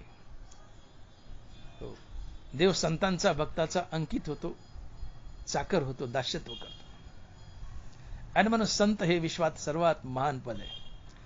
संत पदाच्या प्राप्तीच्या पुढे काहीही प्राप्त करायचं शिल्लक राहत नाही. संत पद प्राप्त केलं, यू हॅव अचिव्ड एव्हरीथिंग. त्याच्या पुढे प्राप्त करायचं काहीही शिल्लक राहत नाही. ही सर्वात मोठी प्राप्ती, हा सर्वात मोठा लाभ आहे. आणि म्हणून तुकाराम बोलतात की हे तो एक संताठाई लाभ पाही उत्तम. हे तो एक संताठाई लाभ पाही उत्तम. विश्वातला सर्वात उत्तम लाभ जर काय असेल तर ती संतपदाची प्राप्ती. आणि हा लाभ, संतपदाचा लाभ, हा संताच्या पायाने, संताच्या ठाई असतो, संताच्या कृपेनेच मिळतो. संतपद हा सर्वात मोठा लाभ आणि या संतपदाची प्राप्ती संताच्याच कृपेने होते. संतपद हे संताच्याच ठाई असते, संताच्याच पायावर असते. म्हणून तुकोबाराय म्हणतात हे तो एक संताठाई लाभ पायी उत्तम. आणि म्हणून संताकडूनच आम्हाला संतपद मिळतं, म्हणून संताची शरणागती करायची असते. का? तर हरपले आपण पे पावे, ते संता ते पाहता गिवसावे, म्हणून वानावे ऐकावे तेची सदा. आमचं आत्मस्वरूप, आम्हाला आत्मस्वरूप जन्मताच प्राप्त आहे. आम्ही जन्मताच मुक्त आहेत. मुक्त होता परी बळे झाला बद्ध, घेऊन या छंद माझे माझे तुकोबाराय. आम्ही जन्मताच मुक्त आहोत, आत्मस्वरूप जन्मताच प्राप्त आहे, पण आमच्या शरीरात कुठेतरी हरपले. संत आमच्या शरीरात हरपलेलं आत्मस्वरूप आम्हाला दाखवून देतात आणि आत्मस्वरूप बनवतात, मुक्त बनवतात, संत बनवतात. आणि म्हणून संतांची शरणागती करायची. हरपले आपण पे पावे, संता ते पाहता गिवसावे, म्हणून वानावे ऐकावे तेची सदा. तुम्हाला संतपदाची प्राप्ती हवी ना, म्हणून वानावे ऐकावे तेची सदा. संतांचे गुणगान ऐका, संताचा नाम जप करा, संताचा नाम जप करा, वानावे ऐकावे तेची सदा. आणि म्हणून ज्ञानोबा म्हणतात की विपाय जरी आठविला चित्ता, तरी दे आपली योग्यता, हे असो तया ते प्रशंसिता लाभवती. सहज जर तुम्ही ज्ञानदेव तुकाराम म्हटले, सहज, तर तेवढ्या काळाकरता ज्ञानदेव तुकाराम त्यांची योग्यता तुम्हाला देतात, तेवढ्या काळाकरता ज्ञानदेव तुम्हाला संत बनवतात. आणि तुम्ही आवडीने दिवसभर, आयुष्यभर जर ज्ञानदेव तुकाराम या नामाचा जाप केला, तर ते संतपद तुम्हाला कायमच बहाल करतात. विपाय जरी आठविला चित्ता, तरी दे आपली योग्यता, हे असो तया ते प्रशंसिता लाभवती. आणि म्हणून सातत्याने संताच्या नामाचा, अर्थात ज्ञानदेव तुकाराम या नामाचा जाप करा, ते तुम्हाला कायमचं संतपद देऊन टाकतात. हरपले आपण पे पावे, ते संता ते पाहता गिवसावे. संत आमच्या शरीरात हरपलेले आत्मस्वरूप सुद्धा आम्हाला प्राप्त करून देतात. आत्मस्वरूप आमच्या शरीरात हरपले, ते हरपलेलं आत्मस्वरूप संत आम्हाला प्राप्त करून देतात. एकदा एका बाईची नथ हरपली, परेशान झाली, शोधू शोधू साऱ्या घरात शोधली, कुठे सापडेना. शेवटी ननंद भावजाई होत्या, त्या भाऊजाईची नथ हरपली. मग ती भाऊजाई नंदेकडे गेली, म्हणजे वैंस माझी नथच हरपली, सकाळपासून कुठेच सापडा नाही, परेशान झाली बघून बघून. आता ती नणंद हसली, कारण ती नथ त्या भाऊजाईच्या मंगळसूत्रात अडकली होती. तिच्याच नाकातून गळाली आणि मंगळसूत्रात अडकली तिच्याच. ती नणंदेने पाहिली आणि हसली, म्हणली वहिनी इकडे या. त्या भाऊजाईला त्या नणंदेने आरशापुढे नेलं, म्हणली वहिनी दिसती का कुठं नथ? म्हणते अगं बाई बाई बाई बाई बाई माझ्याच मंगळसूत्रात अडकली हो, माझ्याच मंगळसूत्रात अडकली हो. तिच्या नाकातून नथ गळाली आणि तिच्याच मंगळसूत्रात अडकली. ही भाऊजाईची नथ नणंदेने दाखवून दिली. तसं आत्मस्वरूप आमच्या शहरात कुठेतरी हरपलंय, ते आम्हाला सापडत नाही. ते संत दाखवून देतात. आणि म्हणून हरपले आपण पे पावे, ते संता ते पाहता गिवसावे, म्हणून वानावे ऐकावे तेची सदा. वानावे ऐकावे तेची सदा हे फार महत्वाचे. वानावे ऐकावे तेची सदा. सातत्यानं ज्ञानदेव तुकाराम या नामाचा जाप करा. ज्ञानदेव तुकाराम या नामाचा जाप केला त्याने भगवंत प्रसन्न होतो. कारण संत ही भगवंताची सर्वात आवडती लेकरं आहेत. मायबापाचं प्रेम सगळ्यात जास्त अवलादीवर असतं, लेकरावर असतं. आम्ही सगळे भगवंताचीच अवलाद आहोत. पण तरी त्यातली त्यात जे लेकरू चांगुलपणा करतं ते बापाला माईला जास्त प्रिय असतं. देवासाठी संत हे चांगुलपणा करणारी अवलाद आहे, चांगुलपणा करणारी संतती आहे. आणि म्हणून जगतात संत देवाला अतिशय प्रिय असतात, संत देवाला अतिशय आवडतात. संत हे देवाची या विश्वातली सर्वात आवडती वस्तू आहे.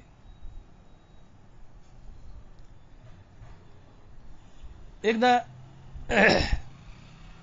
एका बाईला जेवायला बोलवलं एका कार्यक्रमाला.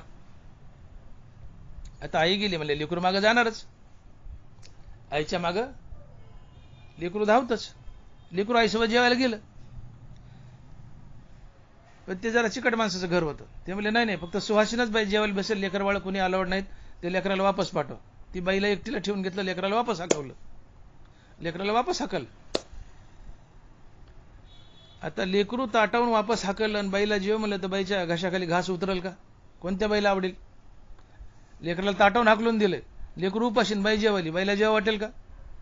आई उपाशी राहते पण लेकराला जीव घालते, तिला आई म्हणतात. मग लेकरू उपाशी ठेवून जी जेवेल तिला आई कसं म्हणावं? पंगत बसली, बायका बसल्या, आले लेकर हाकलून दिले. कसे बसे त्या बाईनी बळत 2-4 घास गिळले, लेकरू उपाशी खाऊ वाटाना. नंतर त्या बाईला साडी चोडी केली. आणि मग ते कार्यक्रम करणारा माणूस आणि बाई म्हणती, मावशी तुम्ही आता खुश झालात ना? जेवण झाले, साडी चोडी झाली, खुश झालात ना? बाई मनात म्हणते आता तुला काय सांगू, मी खुश झाले का काय झाले? तुकोबरा याचं उत्तर देतात, जिचे पिढे बाळ तिचा जीव विवळ. आपल्या बाळाला पिढा झाली, आपल्या बाळाला उपाशी ठेवलंय आणि आईला जीव घातलंय, हे कुठल्या बाईला आवडेल? माझ्या बाळानं जेवावं, मी उपाशी राहील तर चालेल. बाळ हे आईचं प्रिय असते, सर्वात प्रिय असते. तसे संत हे देवाचे सर्वात प्रिय असतात. संत हे देवाचे सर्वात प्रिय असतात. आणि म्हणून मी बोलून गेलो की देवाची या विश्वातील सर्वात आवडती वस्तू जर काय असेल तर ती आहे संत. नंबर 1 ला संत आणि नंबर 2 ला गीता ज्ञानेश्वरीचा वक्ता. पण संत नंबर 1 ला. तसे आता संत वक्ते असतातच, पण तो वक्ता हा संत असेलच असं नाही. प्रत्येक संत हा ज्ञानेश्वरी गीतेचा वक्ता असतोच, परंतु प्रत्येक वक्ता हा संत असेल असं नाही. म्हणून देवाची या विश्वातील सर्वात आवडती वस्तू आहे संत, आणि नंबर 2 ला आहे गीता ज्ञानेश्वरीचा वक्ता, आणि नंबर 3 ला लक्ष्मी सांगितली. मग अशा भगवंताला प्राणप्रिय असलेल्या संताची शरणागती करा. त्यांना शरण गेले तर ते तुम्हाला तुमच्याच शहरात हरपलेलं आत्मस्वरूप शोधून देतील, तुम्हाला आत्मस्वरूप बनवतील, हरिपदाची आणि संतपदाची प्राप्ती करून देतील. आणि म्हणून संताची शरणागती करायची. संताची शरणागती केल्यानं तुम्हाला संत पदाचा उत्तम लाभ झालाय. मग हा संत पदाचा उत्तम लाभ करून घेण्यासाठी तुम्ही संताचे दास बना, हे अभंगाच्या 2ऱ्या चरणात तुकोबराय सांगतायत. आणि महाराज लिहितायत की मनविता त्यांचे दास पुढे आस उरेना. मनविता त्यांचे दास पुढे आस उरेना. तुम्हाला संतपदाची प्राप्ती हवी आहे ना, संत बनायचंय ना, संतपद हा विश्वातील सर्वात उत्तम लाभ आहे. मग हा संतपदाचा उत्तम लाभ करून घ्यायचा आहे ना, संताचे दास बना, संत शरणागती करा, संताचे दास बना. संताचे दास बनलं तर काय होतं? पुढं ती आस उरेना, पुढं ती आस उरेना. आमच्या जीवनात आस आहे म्हणून आम्हाला संतपद मिळत नाही. जीवनातली आस निघून जावा, आशा निघून जावा, संतपद तात्काळ मिळेल. हो. किडाचा दोषू जाय तरी तेची पंधरे होय, तसे जीवा ब्रह्मत्व आहे संकल्प लोपी. आस म्हणजे संकल्प. ज्ञानोबा बोलतात किडाचा दोषू जाय तरी तेची पंधरे होय, तसे जीवा ब्रह्मत्व आहे संकल्प लोपी. ज्ञानोबा आहे. तुमच्या आशा मावळल्या, संकल्प मावळले की तात्काळ जीव देव बनतो. किडाचा दोषू जाय तरी तेची पंधरे होय, तसे जीवा ब्रह्मत्व आहे संकल्प लोपी. सोन्यातला बट्टा जळाला, सोनं तात्काळ शुद्ध होतं. मनातल्या आशा जळाल्या, संकल्प जळाले, जीव तात्काळ देव होतो. आशा मारा. आणि म्हणून संसारात लोभ असतो, परमार्थात लाभ असतो. संसारात लोभ असतो, परमार्थात लाभ असतो. आणि वस्तूचा लोभ न होणे हाच खरा लाभ असतो. वस्तूचा लोभ न होणे हाच खरा लाभ असतो. वस्तूचा लोभ ही आशा, ही आसक्ती, आसक्ती संसारात बांधते. वस्तूचा लोभ ही आशा आहे, ही आसक्ती आहे, ही आसक्ती संसारात बांधते. आणि वस्तूचा लोभ न होणे ही विरक्ती आहे, विरक्ती देवाची प्राप्ती करून देते.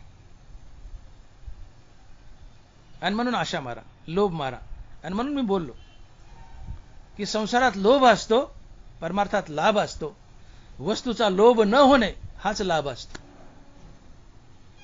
वस्तूचा लोभ होऊ देऊ नका, अर्थात आशा मारा, निरीच्छ व्हा, विरक्ती धारण करा, तुम्ही तात्काळ संत व्हा. आणि म्हणून संताची शरणागती करायची की मनविता त्यांचे दास पुढे आस उरेना. तुम्ही संत शरणागती करा, संताचे दास बना. ते ज्ञान पैगा बरवे जरी मनी अति आणावे, तरी संता या भजावे सर्वस्वेसी. ते ज्ञानाचा कुरुटा, ते तर सेवा हाची दारवंटा, स्वाधीन करी सुभटा ओळगोनी. तनु मनु जीवे चरणाशी लागावे, अगर्वता करावे दास्य सकळ. मग अपेक्षित आपले तेही सांगतील कीर पुसले, अंतकरण बोधले संकल्पा नये. ज्ञानोबा आहे. या 4 ओळ्यातून ज्ञानोबा सांगतात की संताची सेवा कशी करावी, संतांचं दास्यत्व कसं करावं. संतांना शरण जा, संताचे दास बना. ते ज्ञान पैगा बरवे जरी मनी अति आणावे, तरी संता या भजावे सर्वस्वेसी. तिथं सेवा हाची दारवंटा, तनु मनु जीवे चरणाशी लागावे. तनानं मनानं जीवानं संतांची सेवा करा. त्यांचं अंगण झाडा, घर झाडा, पाणी भरा. प्रसंगी त्यांची चरण सेवा करा. ही शारीरिक सेवा झाली. संत जिथे राहतात तिथे त्यांचं घर नीटनाटकं ठेवणं, घर झाडणं, पाणी भरणं, सडा टाकणं, हातपाय दाबणं, ही झाली शारीरिक सेवा. परंतु संतांची खरी सेवा असते संतांच्या इच्छेप्रमाणे वागणं. आणि संतांची इच्छा असते की तुम्ही निष्काम कर्म करा आणि निष्काम हरिनाम घ्या. ही संतांची खरी इच्छा असते. आपलं कर्म देवाची पूजा म्हणून करा, ही संतांची खरी सेवा आहे. सातत्यानं रामनामाचा जाप करा निष्काम भावनेने, ही संतांची खरी सेवा आहे. अर्थात निष्काम कर्म आणि निष्काम हरिनाम ही संतांची खरी सेवा आहे, संतांचं खरं दास्यत्व आहे. नुसतं संतांचे कचा हातपाय दाबत राहणं एवढीच सेवा नसते. पुष्कळदा मोठी गंमत असते. आपल्याकडं एखादा जर महाराज आला आणि महाराज आला तर मग ते व्हॉट्सअपवर त्या सगळ्या ग्रुपला फोन जातो, मेसेज जातो की महाराज आले असा व्हॉट्सअपवर मेसेज जातो. त्यात काही जे 200-400 लोक असतील ते सगळे भरभर मोहळाच्या मासारखे धावत येतात. आणि आले की ते एकच करतात, त्या महाराजाचा अंग कचा कचा कचा कचा दाबतात. कुणी पिंढऱ्या, कुणी मांड्या, कुणी डोकं, कुणी पाठ, कुणी पोट, कचा कचा कचा महाराजाला दाबतात. त्या महाराजाचा अंगाचा खिळखिळा करून टाकतात. हाडं मोडायची पाळी येते. ही संत सेवा नसते. लोकांना वाटतं महाराजाचा अंग कचा कचा दाबलं की आपल्याला सेवा घडली. ठीक आहे, हे तर कराच, पण ते मर्यादित असावं. थोडं दाबा मोकळं व्हा, पण कचा कचा कचा त्याचं अंग दाबायचं आणि त्याला अंग त्याचं खिळखिळ करायचं. अनेक ठिकाणी महाराजाचं ही सेवा करताना मी पाहिली. व्हॉट्सअपवर मेसेज जातो, अमके अमके महाराज आले, सगळे ग्रुपवरचे लोक पळत येतात आणि सगळे तुटून पडतात, त्याचं कचा कचा अंग दाबतात, त्याचं अंग खिळखिळ करतात. ही संत सेवा नव्हे. निष्काम कर्म आणि निष्काम हरिनाम ही संत सेवा आहे. जगतातील प्रत्येक प्राणी सकाळी उठल्यापासून रात्री झोपेपर्यंत आपलं प्रत्येक कर्म देवाची पूजा म्हणून करा. हे कर्म करताना आणि इतर वेळेस आपलं चित्त सातत्याने हरिनामात बांधून ठेवा आणि जगातील प्रत्येक प्राणी मात्र हा देव आहे असं समजून त्याच्यासोबत देवतुल्य व्यवहार करा. या तिन्ही गोष्टीचं काटेकोरपणे पालन करणं ही संतांची खरी सेवा आहे. आपलं कर्म देवाची पूजा म्हणून करा, सातत्याने हरिनाम घ्या, संतांच्या नामाचा जप करा आणि जगातील प्रत्येक प्राणी मात्र हा देव आहे असं समजून त्याच्यासोबत देवतुल्य व्यवहार करा. ही खरी संत सेवा आहे. जे का रंजले गांजले त्याशी म्हणे आपुले, तूची साधू ओळखावा देव तेथेची जाणावा. ही संतांची इच्छा आहे, असं मागा. ही खरी संत सेवा आहे. कचा कचा अंग दाबणं नाहीये, तिथं दाबाच मर्यादित, पण कचा कचा नाही. ही संत सेवा नाही. मी बोललो ही संत सेवा आहे. आणि मग संत काय करतात, ते तुम्हाला रामनामाचा मंत्र देतात, रामकृष्ण हरिनामाचा जाप करा म्हणतात. संतापाशी काही टानाटोना नसतो. नेनती काही टानाटोना नामस्मरणा वाचून. संतापाशी टानाटोना नसतो. संत एकच करतात, तेची संत ज्यांचा हेत विठ्ठली, नेनती काही टानाटोना नामस्मरणा वाचून. संताकडे कोणी मनुष्य गेला आणि काही मागितलं किंवा उपदेश करा म्हटले तर ते एकच म्हणतात, काय, ज्यांचा हेत विठ्ठली. तू विठ्ठलाचं नाव घे, तुला पाहिजे ते मिळेल. काय नव्हे केले एका चिंतिता विठ्ठले, अवघे लाभ होती एका चिंतने, नामसंकीर्तने गोविंदाच्या. तुकोबार आहे, विठ्ठलाच्या नामानं काय मिळत नाही, हवं ते मिळतं. अवघे लाभ होती एका चिंतने, नामसंकीर्तने गोविंदाच्या. आणि म्हणून ज्यांचा हेतू फक्त विठ्ठल नाम आहे, हो, विठ्ठल साध्य आहे आणि विठ्ठल सिद्ध, ज्यासाठी विठ्ठल साध्य बी आहे आणि सिद्ध बी आहे, ते संत असतात. ज्यांचा हेत विठ्ठली, विठ्ठल नाम हे साधन बी आहे आणि साध्य बी आहे. ज्यांच्या जीवनाचा एकच हेतू आहे की विठ्ठल नाम, आणि स्वतः विठ्ठल नाम घेतात आणि इतरालाही विठ्ठल नामच घ्यायला लावतात, ते संत असतात. संतापाशी टानाटोना नसतो, भानामती नसते, जादूटोना नसतो. संत नारळ देत नाहीत, अंगारा देत नाहीत, पुडी देत नाहीत. जे अंगारा नारळ देतात ते संतच नसतात. ते कोण असतील ते असो, पण संत नसतात. अनेक लोक आम्हाला लेकरं व्हा म्हणून संताकडे जातात. तुकोबार आहे म्हणले, 900 कन्यापुत्र होती तरी का करणे लागे पती. माझ्या मुखावाटे न ये वचन, व्हावे ते संतान द्रव्य कोणा. तुकोबाराने काटेकोर पण पाळलं, माझ्या तोंडातून निघू नये, तुला मुलगा होईल, तुला धनधान्य मिळेल. माझ्या मुखावाटे न ये वचन, व्हावे ते संतान द्रव्य कोणा. तुकोबार आहे.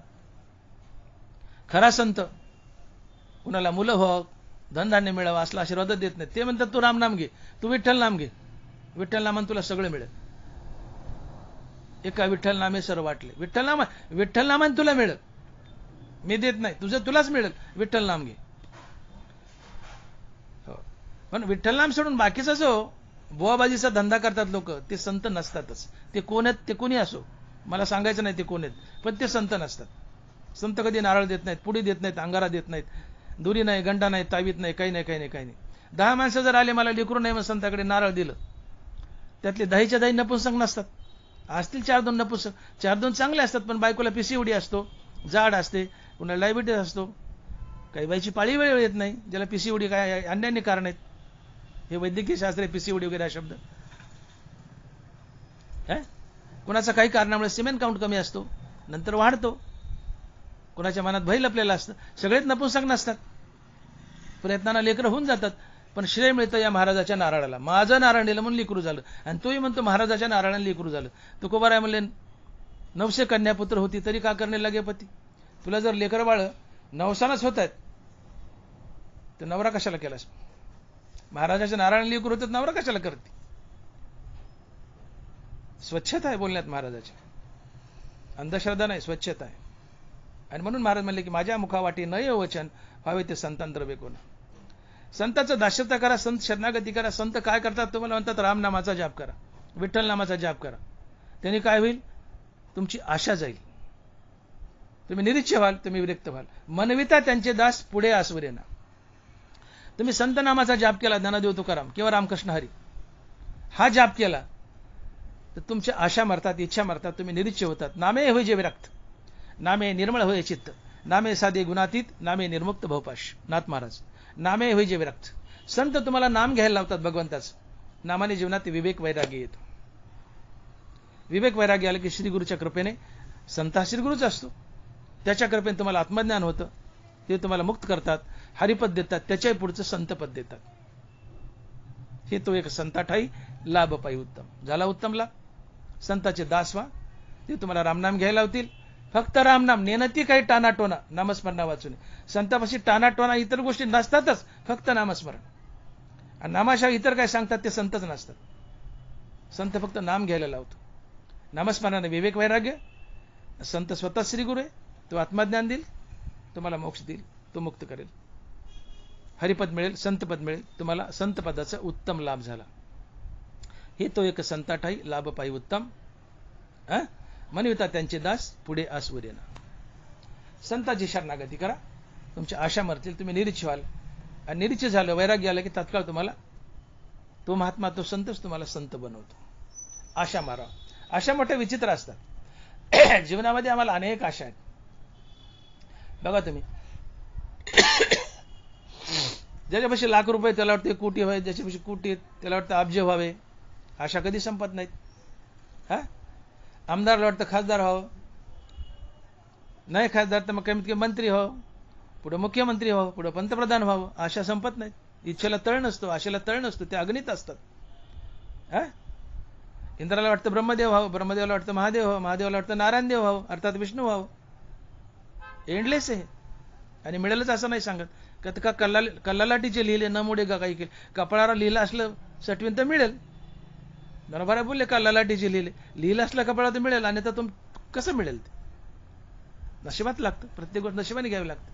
परंतु तरी माणसं आशाबद्ध असतो. माणसाच्या आशा अतिशय जिवंत असतात. या आशा मारा. आशा भगवत प्राप्तीला आडव्या येतात. आशा मेल्या तुम्ही निरीच्छ होता, विरक्त होता, विरक्तीने तुम्हाला देव भेटतो. तेही विषय वैराग्य जे आत्मलाभाचे भाग्य, याने ब्रह्मानंदा योगी जीव होते. नामस्मरणाने विवेक वैराग्य, वैराग्य आले तुम्हाला देव भेटतो. तेही विषय वैराग्य जे आत्मलाभाचे भाग्य, याने ब्रह्मानंदा योगी जीव होते. बरोबर आहे. विरक्तीने देव भेटतो. नामस्मरणाने विरक्ती, विरक्तीने देव. आणि संत फक्त नाम घ्यायला लावतात, बाकीचं काही कुठलाही टानाटोना सांगत नाही. आणि म्हणून आशा मारा, सुखी व्हाल देवही भेटेल. आशा जशी दुःखात ते व्याली निंदा दूर येते. निंदेपाशी पाप आहे, आशेपाशी दुःख आहे. विषांतर होईल, तिकडे जात नाही. आशा टाळा, आशा मारा, तुम्ही सुखी व्हाल. आशा मारा, देवही भेटेल. आशा मारा. आणि मग संत निरीच्छ असतात. सुखाशी चढावा जायचे असणे. संताच्या जीवनात चढतं सुख असतं, किंवा संत जिथे असतात तिथं सुख चढतं असतं. का? निरपेक्ष असतं. संतांच्या लक्षणात निरपेक्षता हा एक मोठा गुण आहे त्यांचा. संत निरपेक्ष असतात. त्यांना कुणाकुणच कशाची अपेक्षा नसते. आम्हाला अपेक्षा असतात म्हणून आम्ही दुःख असतो. बहीण माहेरी आली, आपली बहीण आपल्या माहेरी आली, तिला वाटतं भावाने चोळी बांगडी करावी, भाच्याला कपडे करावे, पण नाही केलं भावाने, गरीबी किंवा नाही केलं, पैसे असून नाही केलं, काही असो. जाताना बहीण बोटमोडीतच जाते. माझ्या एकीच सारं जळालंय, माझ्या एकीच सगळं करपलंय, गाडी लागली, अशी बोटमोडीत जाते बहीण. कपडे करा, बोलून करा, ही आशा होती, नाही केले, निराशा झाली, दुःख झालं. आशा ही दुःखाला कारणीभूत असते. जवरी चाले धंदा तो बहीण म्हणे दादा, नाही तर दादाच्या टिंब. कोणाची आशा करू नका. कोणीच कोणाची आशा करू नये. जो निरपेक्ष जीवन जगतो तो सर्वात सुखी असतो. निरपेक्ष जीवन जगतो तो देव असतो, तो संत असतो. मग जयाच्या ठाई पांडवा, अपेक्षा नाही रिगावा, सुखाशी चढावा जयाचे असणे. नानोबार आहे. तिथं सुख चढतंय म्हणले की ज्याच्यापाशी अपेक्षा नाही. संतापाशी अपेक्षा नाही, निरपेक्ष सुख चढतंय. सुखच सुख आहे. अपेक्षा केली की दुःख आहे. पण आशा दुःखालाही कारणीभूत आहे.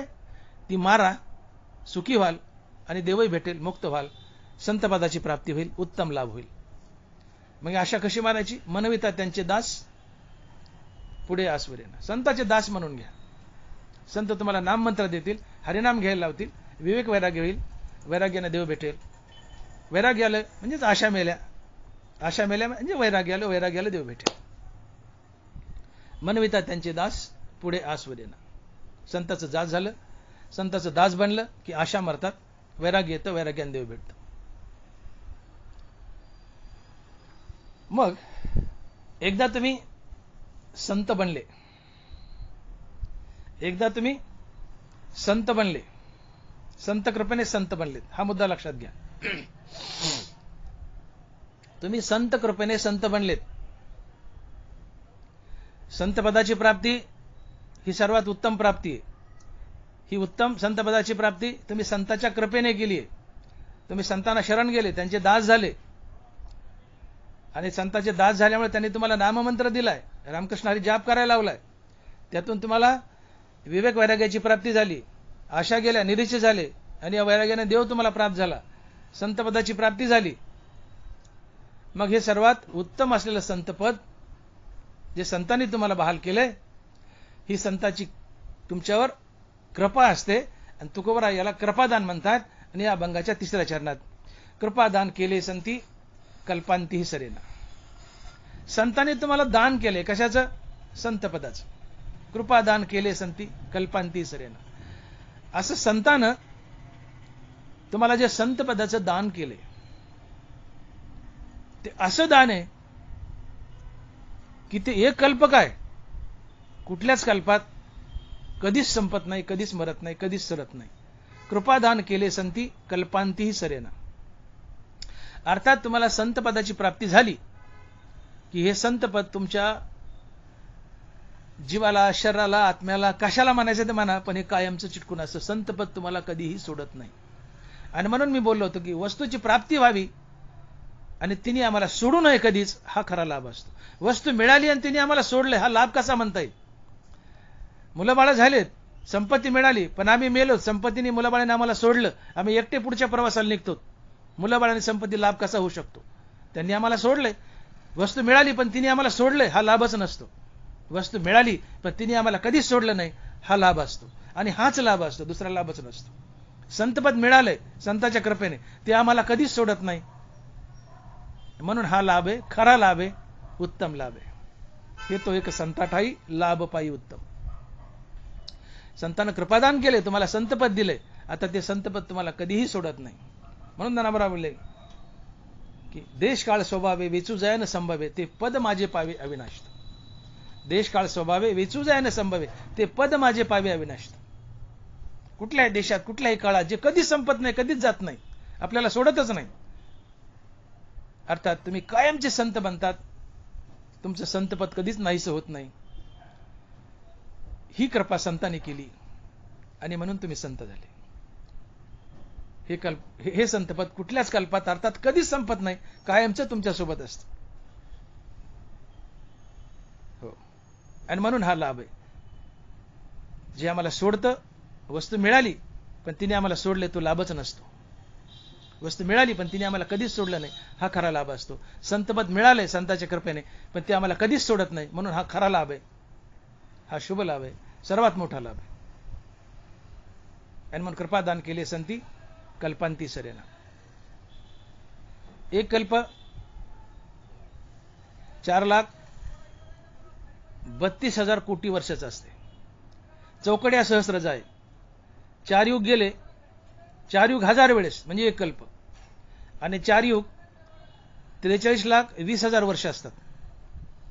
अशा 4 वेळेस चौकड्या गेल्या की एक कल्प होतं. तो ब्रह्मदेवाचा एक दिवस असतो, तेवढीच एक रात्र असते ब्रह्मदेवाची. आणि एका कल्पाची एकूण बेरीज होते 432 कोटी वर्ष. असे किती कल्प जाऊ द्या म्हणले, तुमचं संतपद कोणी हिसकावून घेऊ शकत नाही. कृपादान केले संती कल्पांतीही सरेना. जे कधीच तुम्हाला सोडत नाही. एक कल्प काय, अगणित कल्प जाऊ द्या, ते संतपद तुमच्याकडून कोणी हिरावून घेत नाही. म्हणून तुकोबराय बोलतात, आम्ही वैकुंठवासी आलो याच कारणाशी उपजोनी पुढती येऊ. हे तुकोबरायला, ज्ञानोबरायला मिळालेलं संतपद कोणीच हिसकावून घेऊ शकत नाही. हे संतपद त्यांना कधीच सोडत नाही, ते कायमचं मिळालेलं असतं. आणि जे आम्हाला मिळाले पण कधीच सोडत नाही, हा खरा लाभ असतो आणि हा उत्तम लाभ असतो. आणि ते फक्त संतपद असतं जे आम्हाला कधीच सोडत नाही, बाकी सगळे सोडतात. म्हणून कृपादान केले संती कल्पांती सरेना. मग असं कल्पांती किंवा कधीच न संपणारं संतपद जे आम्हाला कायमचं चिटकून आहे, जे संताच्या कृपेमुळे मिळाले, त्या संतांची सेवा करा. हे अभंगाच्या 4थ्या चरणात महाराज म्हणतात, तुका म्हणे संत सेवा हेची देवा उत्तम. तुका म्हणे संत सेवा हेची देवा उत्तम. संतांची सेवा ही देवाच्या सेवेपेक्षा मोठी असते. संतांची सेवा ही देवाला आवडते. त्या साधूची पूजा न करिता माझी पूजा करी सर्वथा, त्याने मज हानितल्या लाथा की माझी घाता प्रवर्तला. नाथ महाराज भगवान कृष्ण श्रीखंडाला बोलतायत, श्रीखंडाला नाही, भगवान कृष्ण उद्धवाला बोलतायत की उद्धवा, साधूची पूजा सोडून त्यासारखी माझीच पूजा केली तर त्यांनी मला लाथा हाणल्यागत दुःख होतं, माझा घात केला असं मला वाटतं. त्या साधूची पूजा न करता माझी पूजा करी सर्वथा, त्याने मज हानितल्या लाथा की माझ्या घाता प्रवर्तला. तात्पर्य, साधूची संताची पूजा ही देवाला प्रिय आहे आणि ती देवाच्या पूजेपेक्षाही मोठी आहे. तात्पर्य, साधूची संताची पूजा ही देवाचीच पूजा असते, पण देवाला आवडते. देवाला वाटतं माझी पूजा करू नये पण संताची करावी. बापाला वाटतं माझा लाड करू नये, माझं कौतुक करू नये, माझं नाव घेऊ नये पण माझ्या लेकराचं नाव घ्यावं. तसं संत हे देवाचे लेकर आहेत, आवडते लेकर आहेत. म्हणून संताचं कोड कौतुक, संताची पूजा ही देवाला तर पोहोचते पण देवाला आवडते. तुका म्हणे संत सेवा हेची देवा उत्तम. आणि मग संताची सेवा करा तरी तुम्हाला पद्मनाभ जोडल्या जातो. संत दर्शने हा लाभ पद्मनाभ जोडीला. आणि हा पद्मनाभ जोडणे म्हणजे हरिपद, आणि त्याच्या पुढे संतपद जोडणे म्हणजे 5वा पुरुषार्थ, 4 पुरुषार्थ श्री भक्ती जैसी. तर असा उत्तम लाभ संतपद, या विश्वातील सर्वात उत्तम लाभ तुम्हाला संतांच्या कृपेने, संतांच्या सेवेने होतो. संतपद हे सर्वात मोठं पद आहे. संतपदाचा लाभ हा सर्वात उत्तम लाभ आहे. आणि हा सर्वात उत्तम असा संतपदाचा लाभ तुम्हाला संतांच्या सेवेनेच होतो. म्हणून तुकोबा अभंगाच्या शेवटच्या चरणात म्हणतात की तुका म्हणे संत सेवा हेची देवा उत्तम. विठोबा रखुमाई, जय जय विठोबा रखुमाई, जय जय विठोबा रखुमाई, विठोबा रखुमाई, विठोबा रखुमाई. यथामती आपण अभंगाचा भावार्थ पाहिलाय. हे तो एक संताठाई लाभ पाही उत्तम, मनविता त्यांचे दास पुढे आस्वरेना, कृपादान केले संती कल्पांती सरेना. तुका म्हणे संत सेवा हेची देवा उत्तम.